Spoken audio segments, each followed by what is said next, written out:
सर्वे छात्राः सुप्रभातम। सभी बच्चे ध्यान दें। मैं श्रवण कुमार आपके समक्ष आज दूसरा वीडियो लेकर आपके समक्ष प्रस्तुत हुआ हूं।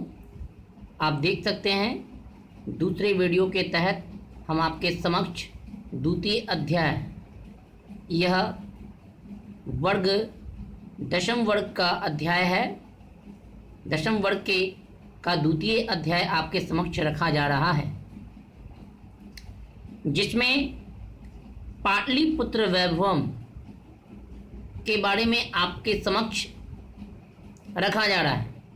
पाटलिपुत्र वैभवम, आप देख सकते हैं इसमें दो शब्द है, पाटलिपुत्र और दूसरा है वैभवम।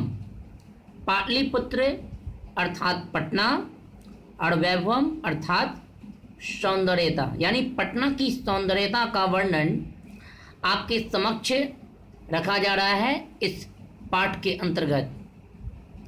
तो आइए जानते हैं पटना की सौंदर्यता का विस्तृत अध्ययन इस पाठ के आधार पर आज हम करेंगे।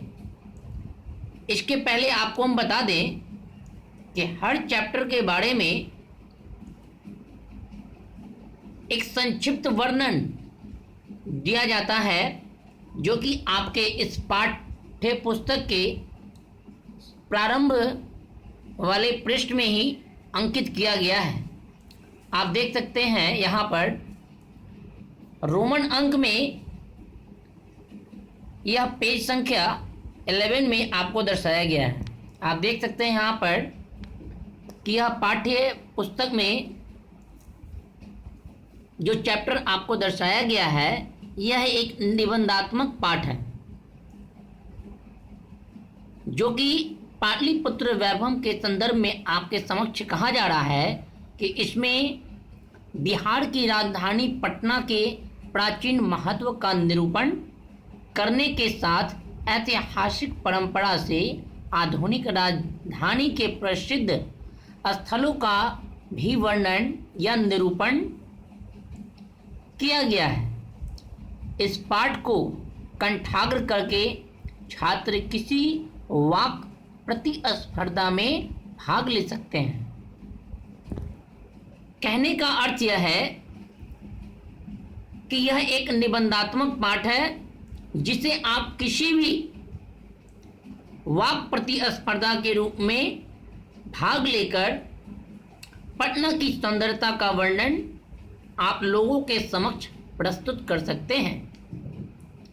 इस पाठ में आपको दर्शाया गया है कि यह बिहार की राजधानी पटना किस रूपों में अपने प्राचीन काल से आधुनिक काल तक के जीवन को या फिर अपनी गति को हमारे समक्ष एक ऐतिहासिक परंपरा को आगे बढ़ाने का कार्य कर रहा है। पटना की प्राचीनता का महत्व निरूपित करने के लिए इनमें विभिन्न प्रकार से प्रसिद्ध स्थलों का भी निरूपण किया गया है, जो हमारी प्राचीनता, हमारे बिहार राज्य या फिर राजधानी जिसे हम पटना कहते हैं, हमारी राजधानी पटना की प्राचीनता का विस्तृत अध्ययन किया जा रहा है। तो आइए इस चैप्टर में हम आज पढ़ेंगे। लिखा गया है कि बिहार राज्यस्य राजधानी नगरम पाटलिपुत्रम सर्वेषु कालेषु महत्वम धारयन्। बिहार राज्य की राजधानी पटना नगर सभी समयों से अपने महत्व को धारण किए हुए हैं। अस्य इतिहास सार्धसहस्रे द्वैवर्ष परिमितः वर्तते। इसका इतिहास लगभग 2500 वर्षों का रहा है। अत्र धार्मिक क्षेत्रम, राजनीतिक क्षेत्रम, उद्योग क्षेत्रम च विशेषणेन ध्यानाकर्षणम वैदेशिकः यात्रिणः मेगास्थनीज पाह्यान् वेन्स्यां स्त्रिंग प्रभृत्य पाटलिपुत्रस्य वर्णनं स्वस्व स्मरण ग्रंथेषु चक्रुः। पाठे अस्मिन् पाटलिपुत्र वैभवस्य सामान्यः परिचयो वर्तते। अर्थात बिहार राज्य की राजधानी पटना नगर सभी समयों से अपने महत्व को धारण किए हुए है। इसका इतिहास लगभग 2500 वर्षों का है। यहाँ धार्मिक क्षेत्र, राजनीतिक क्षेत्र और उद्योग क्षेत्र विशेष रूप से ध्यान देने योग्य है। विदेशी यात्री फाह्यान, मेगास्थनीज फाह्यान, वेन्स्यांग, स्त्रिंग इत्यादि पटना का वर्णन अपने अपने स्मरण ग्रंथों में किए। इस पाठ में पाटलिपुत्र की वैभवता का सामान्य परिचय दर्शाया गया है।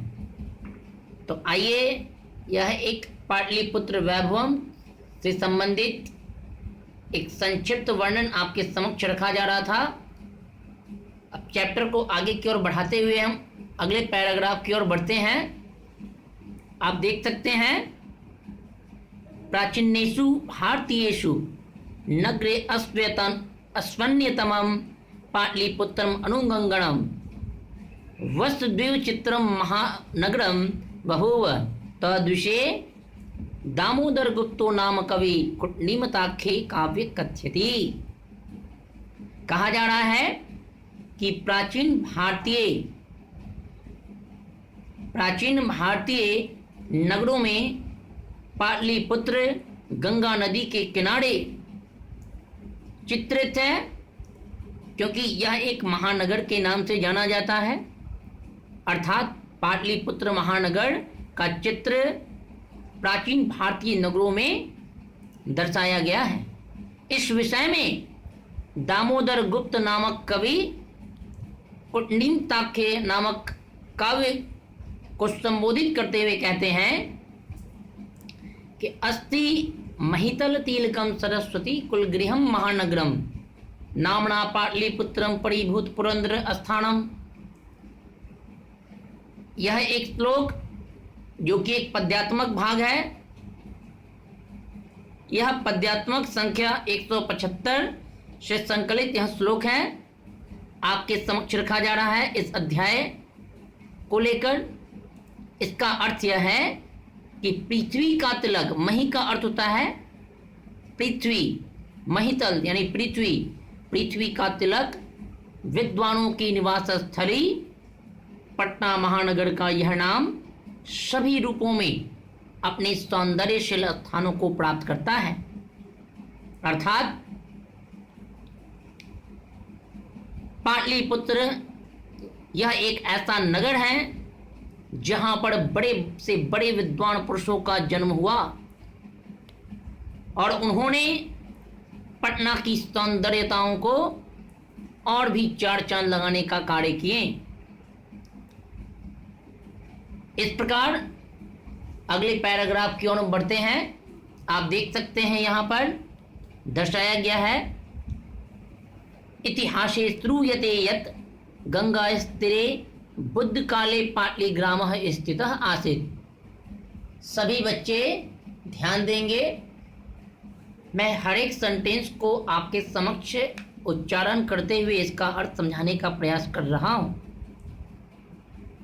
इतिहास में सुना जाता है, इतिहासे श्रूयते यत् गंगास्तीरे बुद्ध काले पाटलिग्रामः स्थितः आसीत्। इतिहास में सुना जाता है कि गंगा के किनारे बुद्ध काल के समय पाटलिग्राम स्थित था। यत्र च भगवान बुद्ध बहुकृत्वा समागतः। यहाँ भगवान बुद्ध लंबे समय के पश्चात यहाँ उनका आगमन हुआ। तेन कथितम आसीत् यद ग्रामो अयम महानगरम भविष्यति किंतु कलहस्य अग्निदाहस्य जलपुरस्य च भयात् सर्वदा क्रांतम भविष्यति। उनके द्वारा कहा जाता था कि यह गांव महानगर होगा, अर्थात भगवान बुद्ध के द्वारा यह कहा जा रहा है। उनकी ऐसी भविष्यवाणी थी कि यह गांव जो पाटलीग्राम के नाम से जाना जाता है, यह गांव आने वाले समय में महानगर के नाम से जाना जाएगा। किंतु कलह अर्थात आपसी झगड़े, आगलगी और बाढ़ की पीड़ा से सदैव भयभीत होगा। अग्निदाह से जल प्रस्य च भयात सर्वदा क्रांतम भविष्यति। पटना महानगर तो होगा, लेकिन समय के साथ साथ यह आपसी झगड़े, आगलगी और बाढ़ की पीड़ा से सदैव भयभीत होगा।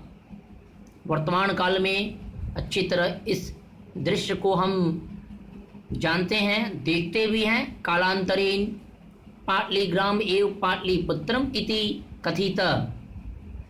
चंद्रगुप्त मौर्यस्य काले अस्य नगरस्य शोभा रक्षा व्यवस्था च अत्युत्कृष्टा सदीति यूनान राजदूतः मेगास्थनीजः स्वस्मरणेषु निरूपयति। अस्य नगरस्य वैभवं प्रियदर्शनः अशोकस्य समय सूतराम समृद्धम। कहा जा रहा है कि कालांतर में पाटलीग्राम ही पाटलिपुत्र कहा जाने लगा। चंद्रगुप्त मौर्य के समय इस नगर की शोभा, रक्षा व्यवस्था और भी उत्कृष्ट हुई। यूनान राजदूत मेगास्थनीज अपने स्मरण ग्रंथों में निरूपित करते हैं। ऐसा यूनान के राजदूत मेगास्थनीज अपने स्मरण ग्रंथों में निरूपित करते हैं कि चंद्रगुप्त मौर्य के समय इस नगर की व्यवस्था और भी समृद्ध थी, और भी उत्कृष्ट थी। अस्य नगरस्य वैभवं प्रियदर्शन अशोकस्य समय सूत्राम समृद्धम। इस नगर की वैभवता प्रियदर्शी रही और अशोक के समय इस नगर की व्यवस्था और भी समृद्ध हुई। कहने का अर्थ यह है कि सभी पटना में विराजमान रहने वाले जितने भी लोग रहे प्राचीन काल से वर्तमान काल तक, उन्होंने पटना को विस्तृत करने का कार्य निरंतर रखा। मैं बात अभी कर रहा हूँ मध्यकाल का। मध्यकाल में पटना की स्थिति काफ़ी अच्छी रही। आगे देख सकते हैं, बहुकालम पाटलिपुत्रस्य प्राचीन सरस्वती परंपरा प्रावर्तत इति राजशेखरः स्वकाव्यमीमांसा नामके कवि शिक्षा प्रमुखे ग्रंथम सादरम स्मृति। कहा जा रहा है कि बहुत समय से पाटलिपुत्र की प्राचीन सरस्वती यानी पुरानी सरस्वती परंपरा चली आ रही है। ऐसा राजशेखर अपने काव्यमीमांसा नामक कवि शिक्षा नामक ग्रंथ को स्मरण करते हुए, सादर स्मरण करते हुए निरूपित करते हैं कि अत्र उपवर्ष ही पाणिनि पिंगल व्यांगी वरुचि पतंजलि इह परीक्षता ख्यातिम उपजगमुह। अर्थात यहाँ उपवर्ष ही पाणिनि, पिंगल, व्यांगी, वरुचि और पतंजलि की शिक्षा प्राप्त कर बहुत सारे विद्वान पुरुष बड़ी बड़ी ख्यातियाँ, बड़े बड़े सम्मान उन्होंने प्राप्त किए। आज उन्हीं महापुरुषों का बखान हम पाठ्य पुस्तकों में करते हैं, अच्छी तरह से उसे समझते हैं। अगले पैराग्राफ की ओर हम बढ़ते हैं। कतिपयेषु प्राचीन संस्कृतम ग्रंथेषु पुराणादिषु पाटलिपुत्रस्य नामांतरं पुष्पुरं कुसुमपुरं वा प्राप्यते। अनेन ज्ञायते यत् नगरास्य समीपे पुष्पाणां बहुल उत्पादनं भवति स्म। पाटलिपुत्रमिति शब्दो अपि पाटलपुष्पाणां लिकारचनाम् आश्रित्य प्रचलितः। शरत्काले नगरे अस्मिन् कौमुदी महोत्सवः इति महान् समारोहः गुप्तवंश शासनकाले अतीव प्रचलितः। तत्र सर्वे जनाः आनन्दमग्नाः अभवन्। सम्प्रति दुर्गा पूजा अवसरे तादृशः एव समारोह दृश्यते। कहा जाता है कि प्राचीन संस्कृत ग्रंथों में और पुराणों में पाटलिपुत्र का नाम पुष्पुर और कुसुमपुर भी था। अन्य बातों से ज्ञात होता है कि इस नगर के समीप पुष्पों का बहुत बड़ा उत्पादन हुआ करता था। पाटलिपुत्र यह शब्द भी पाटल अर्थात पुष्पों की गुड़िया रचना से लेकर यह प्रचलित हुई। शरद काल में इस नगर में शरद काल के समय इस नगर में कौमुदी महोत्सव जैसे महान समारोह का आयोजन गुप्त वंश के शासन काल में बड़ा ही प्रचलित था। वहाँ सभी लोग इस आयोजन से बड़े ही प्रसन्न रहा करते थे। अब आपके समक्ष एक प्रश्न खड़ा हो रहा होगा कि कौमुदी महोत्सव है क्या? तो आप देख सकते हैं कि सम्प्रति दुर्गा पूजा अवसरे तादृश एव समारोह दृश्यते। आजकल दुर्गा पूजा के अवसरों पर ऐसा ही समारोह देखा जाता है। तो जिस प्रकार से दुर्गा पूजा का अवसर हम लोग आयोजित करते हैं, प्राचीन काल में गुप्त वंश के शासन काल में कौमुदी महोत्सव एक समारोह होता था जो कि दुर्गा पूजा के अवसरों की तरह ही लोग जानते थे। आगे बढ़ते हैं। कालचक्रवशाद यद्यपि मध्यकाले पाटलिपुत्रम वर्ष सहस्र परिमितः जीर्णताम अन्यभूत तस्य संकेतः अनेकेषु साहित्य ग्रंथेषु मुद्रा राक्षसादिषु लभ्यते। मुगल वंश काले अस्य नगरस्य समुद्वारो जातः। आंग्ल शासन काले च पाटलिपुत्रस्य चित्रां विकासो जातः। नगरमिदं मध्यकाले एव पटनेति नाम्ना प्रसिद्धिमगात्। अयं च शब्दः पतनम् इति शब्दात् निर्गतः। नगरस्य पालिका देवी पटनदेवी इति अद्यापि पूज्यते। अर्थात कालचक्र के वश में आकर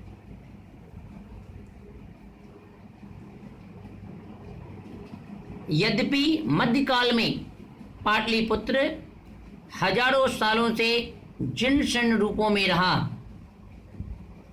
इसका संकेत अनेक साहित्य ग्रंथों में एवं मुद्रा राक्षसों में प्राप्त है।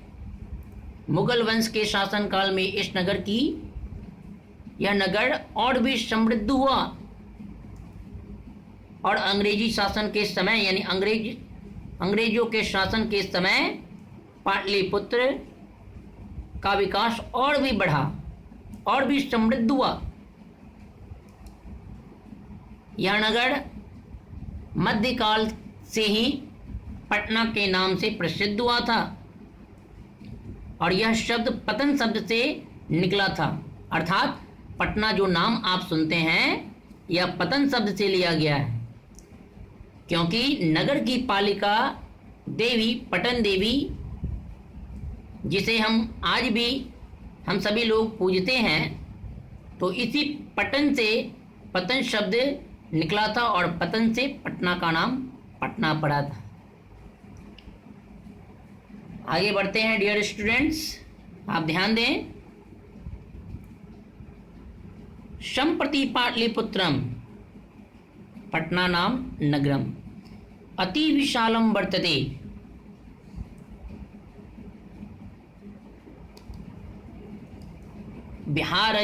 बिहारस्य राजधानी चासित। आजकल पटना अत्यधिक विशाल है, अर्थात समय के साथ साथ पाटलिपुत्र अर्थात पटना जो है एक महानगर के नाम से प्रसिद्ध हुआ, इसलिए यह विशाल हुआ। और यहाँ दर्शाया गया है कि यह बिहार की राजधानी भी है। अनुदिनम नगरस्य विस्तारः भवति, यानी दिनों दिन इस नगर का विस्तार हो रहा है। अस्य उत्तरस्याम दिशि गंगा नदी प्रवहति, तस्या उपरि गंगा सेतुर नाम एशिया महादेशस्य दीर्घतमः सेतु किंच रेलयान सेतुर अपि निर्मीयमाणो वर्तते। नगरे अस्मिन् उत्कृष्टः संग्रहालयः, उच्च न्यायालयः, सचिवालयः, गोलगृहं, तारामंडलम, जैविक उद्यानम, मौर्यकालिकः अवशेषः, महावीर मंदिरम इत्येते दर्शनीयाः सन्ति। प्राचीन पटना नगरे सिख संप्रदायस्य पूजनीयं स्थलम्। दशम गुरु गोविंद सिंहस्य जन्म स्थानं गुरुद्वारेति नाम्ना प्रसिद्धिं वर्तते। तत्र देशास्य तीर्थयात्रिणः दर्शनार्थानां यान्ति। कहा जा रहा है कि इसके उत्तर दिशा में गंगा नदी बहती है, उसके ऊपर गंगा सेतु या अर्थात एशिया महादेश का सबसे लंबा पुल, और उनमें कई सारे रेल यान भी निर्माणाधीन हैं। इस नगर में उत्कृष्ट संग्रहालय यानी देखने योग्य संग्रहालय, उच्च न्यायालय, सचिवालय, गोलघर, तारामंडल, जैविक उद्यान, मौर्यकालिक अवशेष एवं महावीर मंदिर जैसे पवित्र स्थान देखने का सौभाग्य है। प्राचीन पटना नगर में सिख संप्रदाय का पूजनीय स्थल अर्थात दशम गुरु गोविंद सिंह का जन्म स्थान गुरुद्वारा नामक प्रसिद्ध स्थान इसी पटना के अंतर्गत प्रस्तुत है, जहां पर देश के सभी तीर्थयात्रीगण यहां दर्शन करने के लिए निरंतर आते रहते हैं। इस प्रकार अगले पैराग्राफ की ओर हम बढ़ते हैं। आप देख सकते हैं, एवं पाटलिपुत्रम प्राचीन कालात् अद्यावधि विभिन्नेषु क्षेत्रेषु वैभवं धारयति, सर्वं च संकलित रूपेण संग्रहालये दर्शनीयम इति पर्यटन मानचित्रे नगरमिदं महत्वपूर्णम। अर्थात इस प्रकार पाटलिपुत्र अपने प्राचीन समयों से आज भी विभिन्न क्षेत्रों में अपनी वैभवता को धारण किए हुए है, और यह संकलित रूप से संग्रहालयों में देखने योग्य भी है। पर्यटन मानचित्र पर इस नगर की महत्ता दर्शाई गई है। तो इस प्रकार से आपके समक्ष हमने 10वीं कक्षा के द्वितीय अध्याय पाटलिपुत्र वैभवम आपके समक्ष रखने का हमने प्रयास किया। उम्मीद करते हैं कि यह वीडियो आपको बहुत पसंद आया होगा। अच्छी तरह से आपको मैंने पढ़ाने का प्रयास किया। आप इस वीडियो को अंत तक देखें, पढ़ें, और किसी भी प्रकार की अगर कोई समस्या हो तो आप सवाल करें। साथ ही साथ अगर यह वीडियो आपको पसंद आया तो आप इसे लाइक करें, सब्सक्राइब करें। सब्सक्राइब इसलिए करें क्योंकि आगे का वीडियो आपको इसी तरह से मिलता रहे। तो लाइक करना ना भूलें। अंततः मैं एक ही बात कहूँगा, कोविड जैसी महामारी से बचने के लिए घर पे ही रहें, स्वस्थ रहें, सुरक्षित रहें। धन्यवाद।